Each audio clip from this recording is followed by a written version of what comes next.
สียดายผู้ใด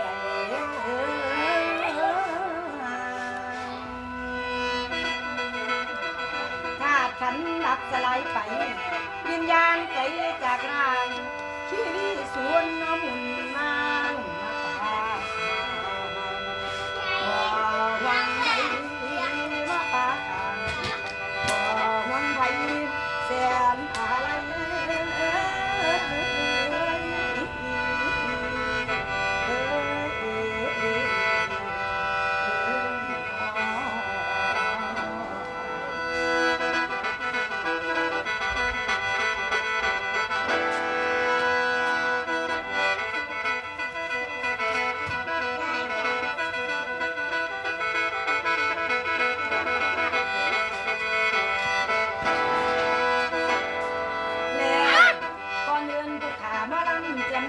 เพชรล้ำชัย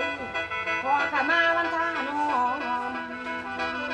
เราขอขมาวันท่าน้อมกระทำสงฆ์ทุกองค์ผู้บำเพ็ญสืบไปห้อยเหงาศาสนาทั้งศรัทธาคำพ้องทุกหมู่เราสาธุชนที่ได้มางานทรงสถานในวันนี้แนวบริบกพร่องที่แนวเกินขออภิวาทน้อมขอท่านจงมาไว้ด้วยศรัทธาเพิ่นให้มาลำทรงดวงวิญญาณแนวสังขารของคนบ่เที่ยงคงคงที่จนลืมไม่ดีหรือหายคนตายกินน้ำหนองมันโอ้ยบ่เลือกเอาเลือกแก่ยังเกิดมาน้อยๆกะคอยตัวรำพอกันใครว่าร้านนี้นั่นคือคุณพ่อทำของเฮาเนาะพ่อน้องพ่อได้มาลาไกลจากเฮาไปแล้วละบนแล้วสิขึ้นโค้งไม่เห็นกันคือเก่าเสียงเคยจ้าปากเล่าของเจ้าสิบ่มีนับตั้งแต่มือนี่เสือแต่ความทรงจำละเด้อกับคุณงามความดีที่พ่อทำเอาไว้มาพ่อมาลาไกลไปบ่มีวันโคงคือตะวันตกโคง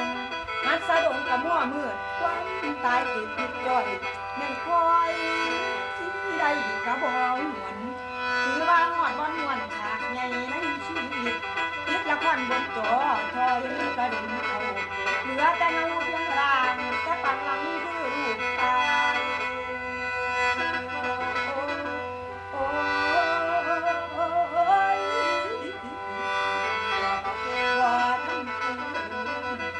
เหลือแต่เงาเพียงร่างแต่ปังหลังคลั่งคำเขาฝากตั้งแต่ผู้เหงาเหลือความดีที่เฮ็ดไว้ให้สิงร่างต่างเศร้าอันนี้หมอเพิ่นจังว่าสัจธรรมแน่แท้คือเกิดแก่เจ็บตายบ่ว่าหญิงหรือชายคนบ่ว่าด้วยถึงบ่ว่าดีหรือให้คนตายบ่แยกส่วนสรุปแล้วทั้งมวลคือมีเกิดแล้วก็ต้องถึงมองมันบาง